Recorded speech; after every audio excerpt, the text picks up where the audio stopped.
नाज़रीन, ब्रेक से पहले बात हो रही थी प्रोफेसर डॉक्टर अब्बास ज़फ़र के साथ ओरल कैंसर के मुताल्लिक़। आइए बातचीत का सिलसिला आगे बढ़ाएं। डॉक्टर साहब, जैसे कि मुंह के सरतान का तज़किरा हो रहा था, जी हाँ। तो उसके हवाले से छालिया का आपने ज़िक्र किया कि वो बचाव में इन चीज़ों से बचना, छालिया और ख़ासकर वो स्मोकलेस टोबैको जो कि मुंह में रखा जाता है और काफ़ी देर तक भी रखा जाता है सिर्फ एक जगह दबा के। तो उसके हवाले से मैं एक चीज़ और आपसे पूछना चाहूँगा कि बच्चों के अंदर अगर देखा जाए, जैसे 11-12 साल की एज में भी आपने कहा था ओरल कैंसर अब रिपोर्ट हो रहे हैं, बच्चों के अंदर कोई आदत मुझे नज़र आती है जिसका ताल्लुक़ ओरल कैंसर से हो, तो वो है छालिया की। छालिया के हवाले से मैं आपसे ये पूछना चाहूँगा कि छोटे बच्चों को जब छालिया दी जाती है, उसकी वजह से कैंसर देखा जाए ये तो एक लॉन्ग टर्म कॉम्प्लिकेशन है, यानी आगे चलकर सामने आएगी और तब तक शायद बच्चा बड़ा भी हो चुका हो। ये 1-2 दिन में होने वाली बीमारी नहीं है। कोई इमरजेंसीज भी होती हैं क्या छालिया की बिना पर? बिल्कुल, छालिया के देखिए नुकसानात जो होते हैं, ये तो हमने बात करी एक ओरल कैंसर के लिहाज से। छोटे बच्चों में जब टॉडलर्स चलना या जी, खिसकना सीखते हैं, उनकी एक आदत होती है जो चीज़ उठाते हैं वो मुंह में मुंह में डाल डाल देते हैं। देते हैं। और घर के अंदर अगर छालिया का इस्तेमाल है, आपने देखा पुराने ज़माने में पानदान और उसकी छालिया कट रही है या घर में, तो पाकिस्तान के अंदर बल्कि कराची के अंदर कई स्टडीज़ आई हैं और उसमें सबसे इम्पॉर्टेंट ये होती है, बच्चे जो होते हैं मुंह के अंदर छालिया जब ले लेते हैं, वो इनहेल कर लेते हैं। दो चीज़ें होती हैं, ये छालिया या तो खाने की नाली में चला जाए या जी, सांस की नाली में चला जाए। जी, खाने की नाली में जाना तो कोई इमरजेंसी नहीं होती, लेकिन सांस की नाली में जब छालिया चली जाती है, जी, तो आप बच्चे का अगर देखें कि जो सांस की नाली का डायमीटर जो होता है उस बच्चे के एज के हिसाब से बहुत छोटा होता है। और कभी अगर ये मेन सांस की, जिसे ट्रेकिया कहते हैं, मेन सांस की नाली में अगर छालिया का साइज़ थोड़ा बड़ा है और जब अटक जाए, जी, तो this can produce sudden death. तो छालिया इमरजेंसी सिचुएशन में बच्चों की अमवात का भी एक कॉज है। जी, हालांकि ज़्यादातर ये नहीं होता, बल्कि ये राइट या लेफ़्ट ब्रोंकस जो होता है उसमें छालिया फंस जाती है जी, और बच्चे फिर आते हैं एज एन इमरजेंसी। और पाकिस्तान के अंदर स्पेशली कराची में फॉरेन बॉडी जो सांस की नाली में होती है, उस chhalia is the most common foreign body. ये कुछ 70-80% जो फॉरेन बॉडीज़ लॉज होती हैं सांस की नाली में, जी, वो छालिया होती हैं। तो इस कदर छालिया बच्चों के अंदर इमरजेंसी सिचुएशन क्रिएट कर सकती हैं। वक्त पे अगर छालिया ना निकाली जाए तो उसके लंग की कॉम्प्लिकेशंस कर सकते हैं। और अगर मेन सांस की नाली में अटक जाए छालिया, जिसका साइज़ बड़ा हो, तो उस हस्पताल पहुंचने से पहले भी अमवात हो सकती हैं। तो छालिया इतनी डेंजरस चीज़ है छोटे बच्चों के लिए। अशरफ साहब, अगर कैंसर को हटा के बात की जाए जनरलाइज्ड एस्पेक्ट में, तो मैंने एक चीज़ और देखी है, जो लोग इस तरह की आदत में गिरफ्तार होते हैं, इंक्लूडिंग छालिया एंड स्मोकलेस टोबैको, तो उन लोगों के अंदर भूख कम हो जाती है। कोई डायरेक्ट इफेक्ट है क्या कि क्योंकि उनको ग़िज़ा की इतनी ज़्यादा ज़रूरत नहीं पड़ रही होती, वो दिन में भी मेरे ख्याल से 2 टाइम खाना खाते हैं या ज़्यादा ना भी खाएं तो उनका काम चल जाता है। वो बस ये होता है कि उनकी ज़िंदगी का दारोमदारी इस पे होता है कि छालियाँ मिलती है रहे या जो भी देखिए, पान वगैरह या गुटखा। जैसे स्मोकलेस टोबैको है, ये तो एक तरह से एडिक्शन है। जैसे आप स्मोकिंग करते हैं, जी, ये एक एडिक्शन है।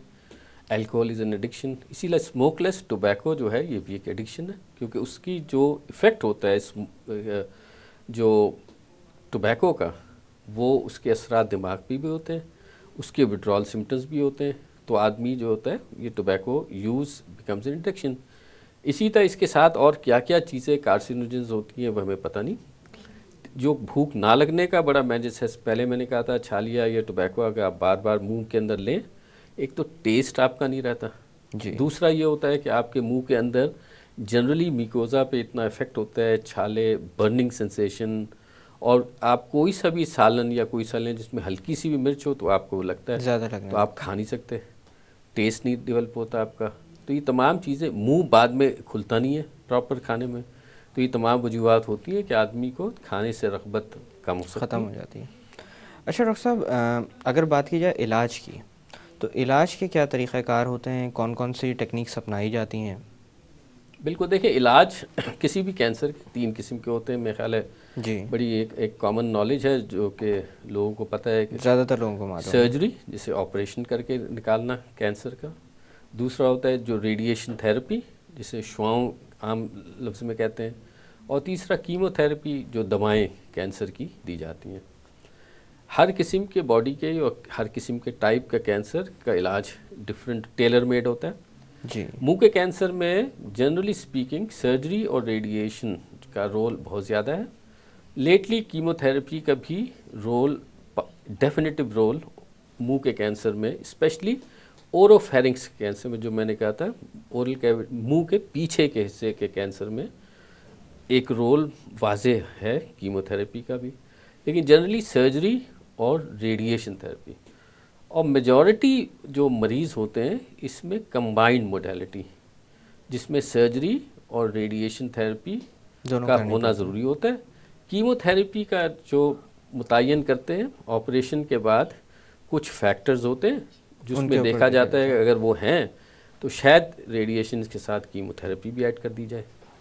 अच्छा डॉक्टर साहब, मुख्तलिफ़ कैंसर्स अपनी रफ्तार के हिसाब से भी कैटेगराइज़ किए जाते हैं। जैसे कुछ कैंसर्स को बहुत ज़्यादा अग्रेसिव कंसिडर किया जाता है, बहुत तेज़ी से फैलते हैं, और एक दफ़ा वो सामने जब आते हैं तो दिनों में, महीनों में वो पूरे जिस्म में फैल जाते हैं। तो मुंह के कैंसर को आप कहाँ कैटेगराइज़ करेंगे? ये स्लो ग्रोइंग होता है या अग्रेसिव होता है? देखिए, मुंह का कैंसर जो होता है डिपेंड करता है एग्रेसिवनेस। जैसे लिम्फोमास होते हैं, एकदम से फैलते हैं, मीजन का बाकी ट्यूमर्स होते हैं, ये बहुत ज़्यादा फास्ट ग्रोइंग नहीं होता। लेकिन जो किसी भी कैंसर का जो एस्पेक्ट हम देखते हैं वो ये होता है कि 5 years सर्वाइवल जी, कि हमने जब एक पेशेंट का कैंसर डायग्नोस करा तो इस स्टेज में कितने % लोग 5 साल तक ज़िंदा रहेंगे। अनफॉर्चुनेटली मुंह के कैंसर का 5 years सर्वाइवल रेट जो होता है वो बहुत खातिर ख्वाह नहीं है, और इसकी वजह सबसे इम्पॉर्टेंट ये होती है कि 3-4 फैक्टर मुंह के कैंसर में। एक होता है डायग्नोसिस के वक्त अगर आपका ये फैल चुका है आपकी गर्दन की गांठों में तो 50% 5 years सर्वाइवल रेट ड्रॉप हो जाता है। यानी कि अगर किसी का 70% होता है तो वो 20% रह जाएगा। अगर गर्दन की गांठ, तो इतना बड़ा फैक्टर है कि गर्दन की गांठ में भी फैल चुका है जी। दूसरा फैक्टर ये होता है कि साइज़ कितना है, प्राइमरी बहुत बड़ा है, जैसे मैंने कहा लेट स्टेज में अगर डायग्नोस होता है। और तीसरा मुंह के कैंसर में सबसे इम्पॉर्टेंट चीज़ होती है जो बात हमें पता चलती है ऑपरेशन के बाद, कि उसकी थिकनेस कितनी है, यानी कि कितना इन्फिल्ट्रेट अंदर टिश्यू में कर चुका है। हमारे एक आम इसमें देखा गया है कि हमारे मुल्क के अंदर, ये साउथ ईस्ट एशिया में, ये बड़े थिक कैंसर्स होते हैं, यानी कि इनमें थिकनेस बहुत ज़्यादा होती है, जो कि वेस्ट में ज़्यादातर थिक होते हैं, लेकिन सुपरफिशियल कैंसर्स भी होते हैं। तो अगर कैंसर से सुपरफिशियल है तो उसकी प्रोग्नोसिस 5 year बहुत अच्छी होती है, लेकिन डेप्थ ऑफ इन्वेजन यहाँ तक देखा गया है कि 5 मिलीमीटर एक वाटरशेड है। 5 मिलीमीटर क्या हुआ, हाफ सेंटीमीटर। हाफ सेंटीमीटर से अगर ज़्यादा डेप्थ हो गई है जी, तो उन कैंसर्स की प्रोग्नोसिस अच्छी नहीं होती। जहाँ तक रही प्रोग्नोसिस की, मेरे ख्याल है ओवर द ईयर्स हमने जो डेवलपमेंट करी है, और 20-25 साल में देखा जाए ओरल कैंसर में, तो हमें डेवलपमेंट बहुत करी है ओरल कैंसर की ट्रीटमेंट रिकन्स्ट्रक्शन में, कि अब वो ज़माने गए कि ओरल कैंसर में हमने ट्रीट करा और मुंह में डिसफिगरमेंट है, खाना नहीं खा सकता, बोलने में प्रॉब्लम है। अब हमारी रिकन्स्ट्रक्शन बहुत बेहतर हो गई है।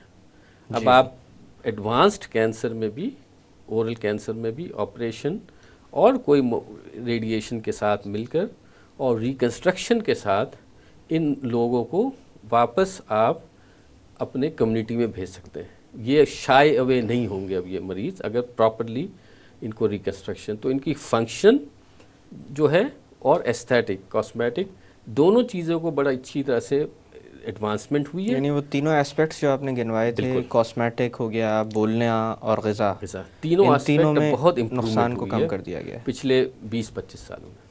अच्छा डॉक्टर साहब, जब इस चीज़ में कमी वाक़ई हुई तो क्या इन लोगों को रिहैबिलिटेशन की भी ज़रूरत पड़ती है अब, जब सर्जरी वगैरह हो जाती है या इस तरह की कोई माजूरी सामने आती है, प्रॉब्लम सामने आती है? तो देखिए, रिहैबिलिटेशन तो यही हुआ ना कि जैसे आपकी रिहैबिलिटेशन किस, अगर आप पहले ज़माने में देखें कि आपने सर्जरी करी और वो सॉलो नहीं कर रहा, तो उसको रिहैबिलिटेशन के लिए आप उसको ऑल्टरनेटिव मेथड ऑफ फीडिंग वो जी। एक रिहेबिलिटेशन हो गई।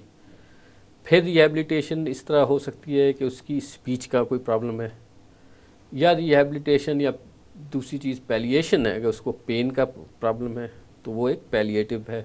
जी। तो रिहेबिलिटेशन बेसिकली प्राइमरी सर्जरी के वक्त ही उसका ख्याल रखना चाहिए कि आप उसको रिकंस्ट्रक्ट उन हिस्सों को जो उस तरह निकाल से रहे कर हैं दें कि ऐसे करें कि ये माजूरी या इनको कोई पोस्ट ऑपरेटिवली प्रॉब्लम्स ना हो, जी। फंक्शन और कॉस्मेटिक दोनों में। डॉक्टर साहब यहाँ पे थोड़ी देर के लिए बातों का सिलसिला रोकते हैं। नाजरीन, वक्त हुआ एक छोटी सी कमर्शियल ब्रेक का। ब्रेक से वापस आकर ओरल कैंसर के मुतालिक मज़ीद बात की जाएगी। Stay with us.